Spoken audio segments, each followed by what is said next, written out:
Salut tout le monde, aujourd'hui je vous propose de voir ensemble comment on peut fabriquer un tracker solaire fait maison de façon assez simple. Et pour ça on est chez Bruno. Bonjour Bruno. Bonjour. Et, qui nous accueille chez lui pour nous montrer son tracker solaire qu'il a fabriqué lui-même, mais avec des pièces que l'on trouve dans le commerce. Donc ça évite la programmation des cartes par exemple, qui peuvent être relativement contraignantes. Donc là on aperçoit donc ton tracker solaire. Oui. Donc explique-nous pourquoi tu as voulu commencer mettre les doigts dans le photovoltaïque en fait. Alors j'ai eu envie de commencer le photovoltaïque par des panneaux plug and play Sonology tout simplement, que j'avais posé à un autre endroit de mon terrain. Là en fait c'est des panneaux plug and play que tu as acheté en fait, c'est un kit que tu as acheté à la base. C'est un kit basique que j'ai acheté de panneaux, que j'avais posé à un autre endroit sur mon terrain. Ouais. Ça produisait normalement par rapport à ce que ça peut faire. En position fixe quoi. En position fixe. Ouais. Et puis avec mon fils, on s'est dit, tiens, si on optimisait un petit peu les deux panneaux, et nous est venue l'idée de faire un tracker. Donc fait maison. Fait maison. Donc j'ai demandé à mon fils qui est en école d'ingénieur de se pencher sur le sujet. Donc, déjà il y a les bases quand même. Voilà. Et donc il s'est penché sur le sujet. Il a donc construit les plans. Ouais. Et à partir des plans qu'il a réalisés pour que tout fonctionne, les inclinaisons et ainsi de suite, et ben après il m'a donné la liste de plans et tout ce qu'il fallait acheter, et puis j'ai acheté les planches, les bois. Ah, il t'a fait la liste des courses et puis il m'a fait la liste des courses, et à partir de là, direction magasin de bricolage, et puis voilà, à peu près ça, voilà. J'ai cherché ce qui existait dans les magasins de bricolage, donc ceux de la région, et à partir de là j'ai acheté le matériel nécessaire pour réaliser tout ça. Donc ça m'a pris quand même quelques semaines parce que je le faisais avec mon fils quand il revenait le week-end. Ouais. Parce que je voulais faire ça avec lui pour que ce soit un exercice commun. Parce que je trouvais ça plus sympa. Donc on a découpé les planches, on a fait tous les assemblages. Après, une fois que tout ça a été terminé, on a posé le tracker à vide à son emplacement. On l'a fait tourner à vide pendant 2 jours pour voir si ça fonctionnait bien. Ouais. Et vu que ça fonctionnait, après on a décidé de mettre les panneaux sur le tracker, et depuis le mois de juin, voilà, c'est en service. C'est en production. Et ça fonctionne. D'accord. Donc là, du coup, tu es parti d'un kit plug and play. Donc on voit avec 2 panneaux. C'est des panneaux de combien que tu as installés? Alors ce sont des panneaux bifaciaux 400 watts de chez Sonology. Ouais, donc là, en tout, tu as 800 watts de panneaux solaires. 800 watts annoncés au départ, voilà. Fourni avec, donc tu as le micro-onduleur qui est fourni. J'ai 2 micro-onduleurs. 2 micro-onduleurs. Il y a 2 micro un micro-onduleur par panneau. Par panneau. J'ai tous les câbles de connexion. Ouais. J'ai une prise connectée pour voir la production des panneaux. D'accord. Et voilà. Donc là, effectivement, tu es parti d'un kit plug and play. Pourquoi? Pour la facilité, ou tu ne voulais pas t'embarquer dans l'achat de composants? Alors, je ne connaissais pas le solaire avant. D'accord. Donc j'ai voulu commencer de façon simple avec un système qui fonctionne et qui était garanti. Tout simplement. Hein. Ouais. Maintenant, si je le refaisais, je ferais ça différemment parce que maintenant je sais un peu. Mais bon, j'étais parti sur le facile. D'accord. Pour que ça marche tout de suite. Déjà, première étape pour pouvoir un peu tester le photovoltaïque. Pour rentrer dans le monde du photovoltaïque, je suis parti sur cette idée-là. Donc du coup, tu as acheté ton kit à quel moment? Il n'y a pas longtemps en fait. Au mois d'avril. Au mois d'avril, et quelques mois après, tu t'es dit, tiens, je vais optimiser le système. En fait, très rapidement, on a mis les panneaux. C'est début avril, j'ai posé mes panneaux. Et je me suis dit, parce que j'ai pas un terrain qui est très optimisé pour le soleil, je me suis dit, on peut peut-être faire mieux. D'accord. Et donc je me suis dit, pourquoi pas suivre le soleil? Parce que je me suis dit, ça va permettre une meilleure production, des meilleurs rendements. Et donc à partir de là, nous est venue cette idée-là. Alors on va s'approcher de ton tracker pour voir un peu comment c'est goupillé tout ça. Donc toute la structure de ton tracker a été faite en bois, c'est ça, traité? Voilà, c'est du bois autoclave que j'ai acheté en grande surface. Hein. Ouais, en magasin de bricolage. En magasin de bricolage, et pour que ça puisse résister à l'extérieur, quoi. Voilà, c'est ça, pendant des années. Et puis, voilà, puis après quand ça sera usé, je ferai peut-être autre chose, peut-être en métal à ce moment-là, mais bon, c'était pour démarrer dans le solaire que j'ai fait ça, quoi. D'accord. Alors la particularité de ton tracker, c'est que tu n'as pas besoin de connexion internet, tu n'as pas besoin de programmer la carte. Puisque tu as choisi un peu la simplicité. Voilà, j'ai choisi la simplicité. Donc j'ai acheté un kit, une carte électronique avec un anémomètre et une cellule de détection du soleil. D'accord. Qui suit le soleil en fait et qui donne l'information à des vérins qui sont dessous d'orienter le tracker pour suivre le soleil. Suivant la luminosité. Suivant la luminosité. C'est plutôt pas mal. Par exemple, sur une journée grise, un peu comme aujourd'hui, il va chercher le point le plus lumineux dans le ciel. Voilà, c'est pas forcément là où va se trouver le soleil, mais c'est là où il y aura le plus de lumière. D'accord, donc il va se caler sur le point le plus lumineux. Voilà, il cherche le point le plus lumineux en permanence. C'est plutôt pas mal, ouais. Le kit que tu as acheté, donc on laissera le lien pour ceux que ça intéresse de bricoler ça, est fourni avec l'anémomètre, ta cellule photoélectrique qui est là-bas, qui détecte les points lumineux. On peut montrer. Donc la petite cellule qui suit le soleil, bah, c'est cette petite bête-là. Donc là, tu as 4 petites cellules à l'intérieur de ton capteur. Voilà. Qui Alors, on ne permettent voit de pas faire trop comment c'est fait, mais il y a 4 petites photodiodes qui font que bah, ça permet à la carte électronique de savoir la meilleure position la plus optimum en fait pour la plus lumineuse dans le ciel en fait. Voilà. Donc ça c'est plutôt intéressant parce que là du coup tu n'as pas de carte à programmer comme avec un ESP ou une Arduino. Non.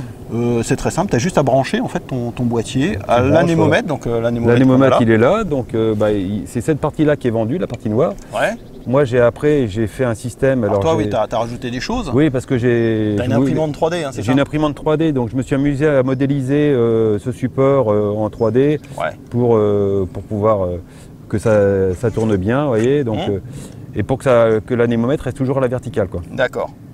Et donc dans le kit, tu as ça, la cellule et puis l'anémomètre. Par contre, les vérins ne sont pas fournis avec? Non, les vérins, je les ai achetés après sur un autre site. Ouais.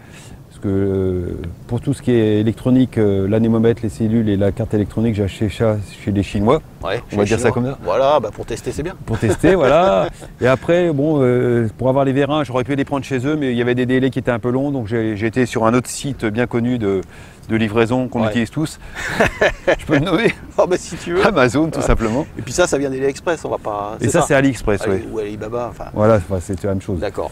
Donc, tout simplement. Et tes vérins, du coup, tu sais la puissance de tes vérins parce que là, j'imagine qu'il faut quand même une certaine puissance. Je crois que c'est de mémoire 6000 newtons et ils ont un débattement de 250 mm. D'accord, ouais.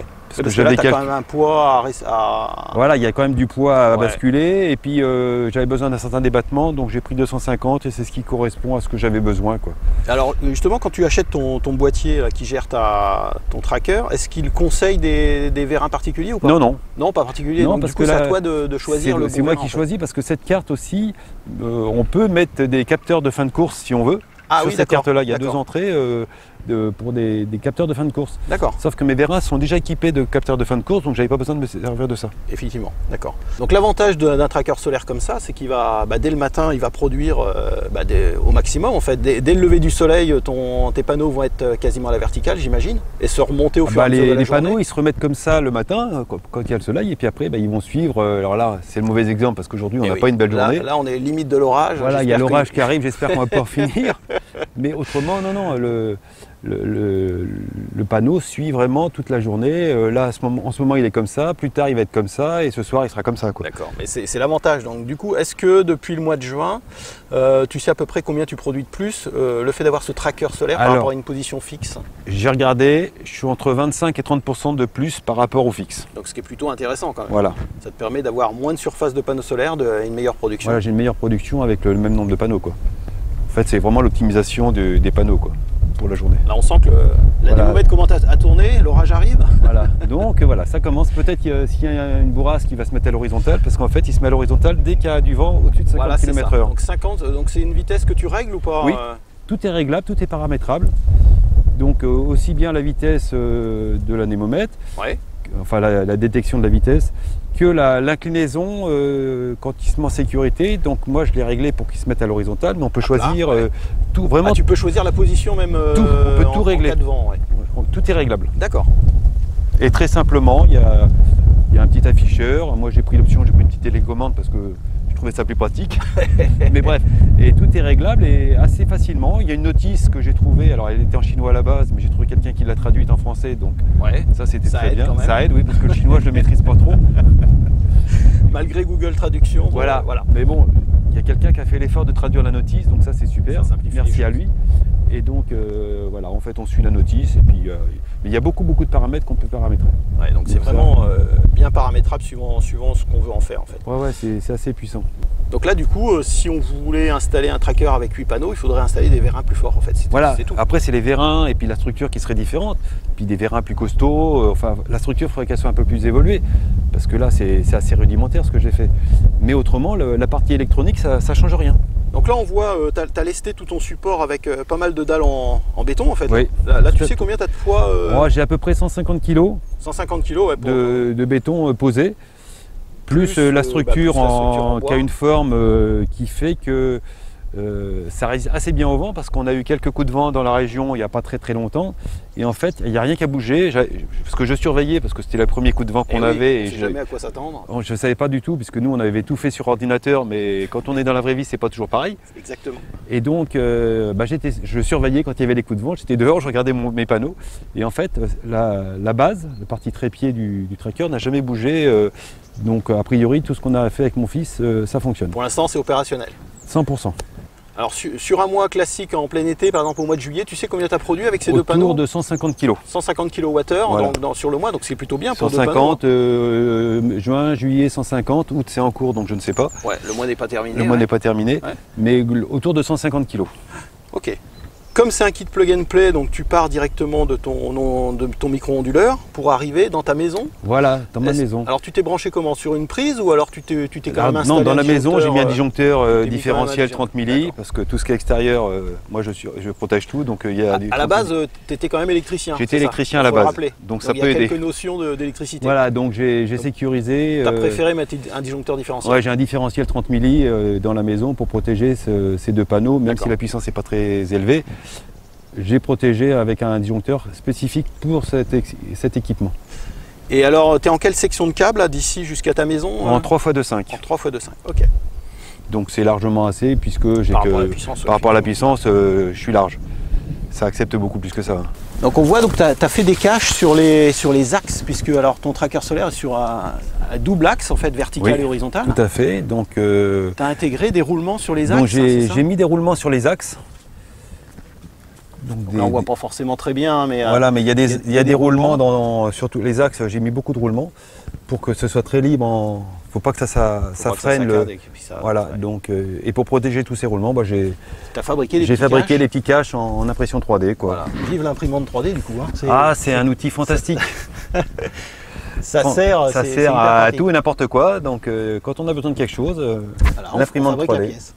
Donc là forcément tu peux pas, avec 800 watts crête comme ça, tu peux pas tout consommer, à moins d'être vraiment un gros consommateur, c'est compliqué de consommer. Non, parce qu'en fait les deux panneaux me permettaient, dans l'idée de départ, c'était d'effacer mon talon de consommation. Ouais. C'était l'idée toute simple. Bon, j'ai un talon de consommation d'environ 250 watts pour la maison, ce qui est assez classique je pense. Et donc dès qu'il y a beaucoup de soleil, forcément ça produit beaucoup plus, et cette énergie je ne voulais pas la perdre ou la redonner gratuitement à EDF. D'accord. Donc j'ai investi dans un routeur de la marque Arson, un petit fabricant français, qui renvoie vers mon ballon d'eau chaude tout le surplus d'énergie produit par les panneaux solaires. En fait. Donc du coup tu consommes tout? Donc je consomme tout. T'as un ballon de quelle capacité? J'ai un ballon de 250 litres. Là effectivement tout ton surplus est consommé quoi? Voilà, donc ça chauffe, donc j'ai pas besoin du tout d'utiliser le système Earcos que j'avais avant pour chauffer l'eau chaude et chauffer entièrement par le panneau solaire dans la journée. Donc là en été, là ça te suffit le surplus pour chauffer ton eau chaude ou pas? Tout à fait. En ce moment là, en plein été, ouais. Ah oui, là t'as pas besoin de le mettre en marche forcée, pas du tout. D'accord. Non, là ça suffit. Alors cet hiver ça sera pas pareil. Ouais. Mais là, cette saison-là, non, on chauffe qu'avec les panneaux, ça chauffe le ballon d'eau chaude. Donc c'est bien, ça te fait de l'eau chaude gratuite, parce que si tu n'utilisais pas ce surplus, il serait forcément distribué sur le réseau gratuitement. Il retournerait dans le réseau, il irait alimenter mes voisins. Et tu serais obligé de payer ton électricité pour chauffer ton eau chaude en plus. Et je serais obligé, alors que là j'ai plus besoin, donc ça optimise encore le rendement de l'installation. Exactement. Quoi. Est-ce que tu as calculé ton retour sur investissement par rapport à l'investissement que tu as fait pour l'instant, c'est compliqué parce que je suis parti un peu dans le vague quand j'ai fait le projet. Ouais. Mais de ce que je vois aujourd'hui, je pense qu'il faut environ entre 5 et 6 ans pour amortir le coût de l'installation, que ce soit le kit des deux panneaux sonologie, plus le tracker qu'on a fabriqué qui nous a pris un peu de temps et de sous quand même. Parce tu sais combien ça t'a coûté là Alors le tracker, tout ça, tout l'ensemble tel qu'il est là, c'est autour de 500 €. 500 € tout compris quoi. Tout compris. D'accord. Voilà. Et ça te permet d'avoir une production de 30% en gros de plus par rapport à une position fixe. Quoi. Voilà, globalement. Alors est-ce que tu comptes rajouter plusieurs trackers comme ça chez toi ou tu vas continuer l'aventure? Alors peut-être quoi la suite de l'opération? L'aventure peut-être plus tard sur la maison, mettre des panneaux sur la maison avec parce que j'ai un toit, donc peut-être qu'un jour on mettra des panneaux sur la maison et mettre une batterie de stockage peut-être. On ne sait pas trop. Là, c'était un test. D'accord. Donc, je vais attendre de prendre du temps. Plutôt concluant. Pour l'instant, ça fonctionne. On va laisser passer un an, voir un peu le bilan de tout ça. Mais globalement, ça fonctionne. Quoi. Eh bien Bruno, merci de nous avoir reçus et nous avoir fait découvrir ton tracker solaire fait maison entre guillemets, mais fait maison, mais quand même un aspect quand même relativement professionnel quand même. Alors, je ne sais pas si c'est professionnel, mais enfin on a essayé de faire au mieux quoi. Avec des éléments qui fonctionnent en tout cas. En tout cas ça fonctionne, c'est surtout ça le plus important. Eh bien on se dit peut-être à bientôt et puis peut-être si sans aucun tu problème. comptes évoluer ton installation photovoltaïque. Sinon, Je t'informerai à ce moment-là. Exactement. Merci Bruno. De À rien. bientôt. À bientôt.